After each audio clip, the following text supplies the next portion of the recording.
देख सकता नहीं कि जनरल सेक्रेटरी के दस्खत बा राकेश कुमार शास्त्री जी के, और राज राजन कुमार एगो गरीब के लड़का अगर उत्तर प्रदेश के मुख्यमंत्री योगी जी से सम्मान पावता तो हमने के धन्यवाद। सिवान जिला धन्यवाद। वो धरती जमुना धरती से निकल के 14-15 साल के बेटा योगी आदित्यनाथ से सम्मान पहले बाड़े है, उत्तर प्रदेश के मुख्यमंत्री बने हुआ के, तो कितना गर्व के बात बा, तो बहुत खुशी की बात बा। जी सर, गर्व के बात बोले बा जे छोटा सा उम्र में छोटा सा परिवार के घर के हो पड़ी तो हम जमीन जायदाद अपन जो भी बा हम सब बेच देव, लेकिन हम अपन कोशिश ना छोड़े। मैंने चाहता तो मम्मी पापा तो तैयार सब लोग बाटे, तैयार बड़ो न तू? हम एकदम तैयार बानी। हम न तैयार हो के तो और कौन हो कि सब हमरा ऊपर इतना आस लगा के बैठल बा लो, अगर हम ना करें तो केंगा चली, हमरा करे के ही पड़ी। आज तक ले आस तारा परिवार के कि अगर केहू गरीब के बेटा मेहनत करता और मेहनत करके कुछ हासिल करता, मेडल हासिल करता, सर्टिफिकेट हासिल करता, और उत्तर प्रदेश के मुख्यमंत्री योगी आदित्यनाथ से अगर वो गरीब के बेटा सम्मान पावता, सम्मान मिलता, मेडल मिलता, तो कहीं ना कहीं दिखावे के चाहे कि अपना सिवान के धरती आजो वीर से खाली नहीं के, आजो महापुरुष से खाली नहीं के, आजो महापुरुष लोग बा। और छोटा से बच्चा से लेकर के बूढ़ आदमी तक हमेशा संघर्ष कैले बा सिवान के लोग, और सिवान के धरती हमेशा जानल जाला देश विदेश में। और देखिए कि एक जना लड़का बड़ा, इनका नाम बा राज राजन कुमार, और देख सकता नहीं कि इनका गला में तमाम तरह के मेडल बा, चाहे वो MP में खेल के जीतले होखस, चाहे योगी आदित्यनाथ से मिलल होखो, चाहे उत्तराखंड में खेल के जीतले होखस। ई मेडल इनका मिलल बा दिल्ली, उत्तराखंड, मध्य प्रदेश और उत्तर प्रदेश के धरती पर खेल के ई मेडल ले बड़े। और विजुअल में देख सकता नहीं कि कितना खतरनाक स्टंट, मतलब कि 14-15 साल की उम्र में राज राजन कुमार कर रहा बड़े, मतलब कि मात्र इनकर उम्र बा 14-15 साल, और इतना खतरनाक स्टंट काबिल तारीफ बा। और राज राजन कुमार के पापा जी बानी, पापा जी के बगल में दादाजी बैठल बानी, बाबा जी बानी यहाँ के, और आई सब लोग हित परित बा, सब लोग बहुत दूर से महाराजगंज से चल के सब लोग आयल बा। और यहाँ लोग इनसे भी बात कर, यहाँ के बानी राज राजन कुमार के फूफा जी बानी, और यहाँ के फूफा जी यहाँ के लागे, यहाँ के जीजा जी लागे। देख सकता नहीं कि जनरल सेक्रेटरी के दस्खत बा राकेश कुमार शास्त्री जी के, और राज राजन कुमार एगो गरीब के लड़का अगर उत्तर प्रदेश के मुख्यमंत्री योगी जी से सम्मान पावता तो हमने के धन्यवाद। सिवान जिला धन्यवाद। वो धरती जमुना धरती से निकल के 14-15 साल की उम्र में सबसे पहले तो हम नमस्कार करे के चाहतनी सारा राउर जनता लोग के, जो भी राउर भोजपुरी झकोरा से देखा था हमरा के।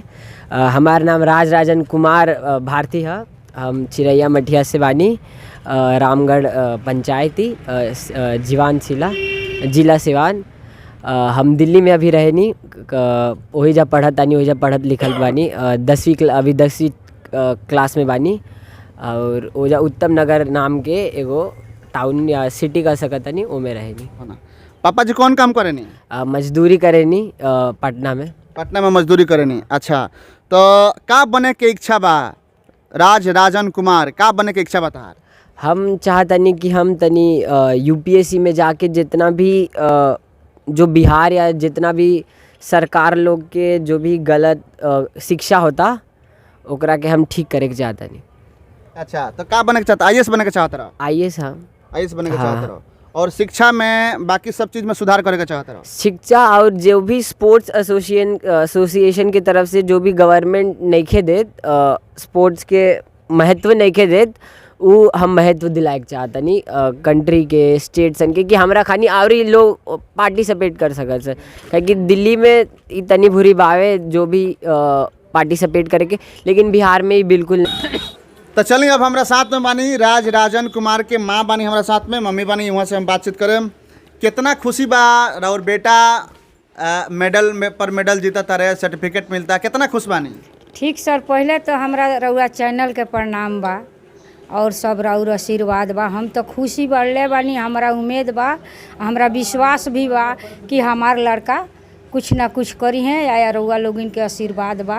केंगा करा है, मान के चले कि IAS बने के सपना बा, उसमें ढेर पैसा लागी, तैयारी करी हैं, पढ़ाई करी हैं, इनका पापा मजदूरी करे नहीं तो केंगा होई? ठीक बा सर, जैसे भगवान प्रभु के महिमा बा वही में सब कुछ हमार होई। हम मेहनत करब, कोशिश करब, इनकर अथी बावे सब मेहनत बा। हमरा ज़रूरत पड़ी तो हम ज़मीन जजाद अपन जो भी बा उ हम सब बेच देब, लेकिन हम अपन कोशिश ना छोड़ब। मैंने चाहता नहीं और बाबू के आईएएस बनो। जी सर हम बानी की यही अच्छा, प्रयास। अभी कौ साल उम्र भइल बबुआ के?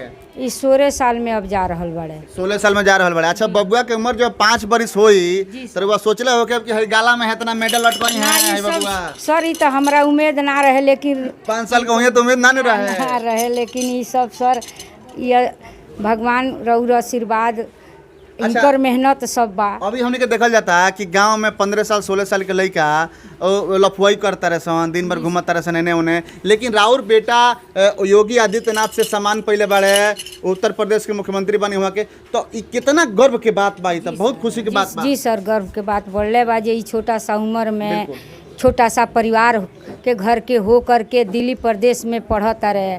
हमनी के इनकर उम्मीद लेकर चलता निसन, रउआ लोग इनका आशीर्वाद बा, दुआ बा, भगवान के प्रार्थना बा हमार कि सपना पूरा हो। सपना तो मम्मी पापा तो तैयार सब लोग बाटे, तैयार बड़ो न तू? हम एकदम तैयार बानी। हम न तैयार हो के तो और कौन हो कि सब हमरा ऊपर इतना आस लगा के बैठल बा लोग, अगर हम ना करें तो केंगा चली, हमरा करे के ही पड़ी। आज तक ले आस तारा परिवार के लोग लगा के बैठे रहो, लेकिन अब से ई आस जौन बा पूरा जिला के लोग लगा के बैठी कि सिवान जिला से भी केहू आईएएस वो चिरैया मठिया गांव से निकले वाला बा, ये सब कोई लगा के बैठो न। बिल्कुल हमारा निकले के ही पड़ी, काहे कि हमरा अपन जो स्टेट बा, कंट्री बा, उ सब के हमरा आगे बढ़ाए के बा। हम के देखे के चाहता नहीं कि और भी बच्चा स्पोर्ट्स में जासन, स्पोर्ट्स के वो मतलब स्पोर्ट्स में तनी का कहल जाला उत्साह करसन।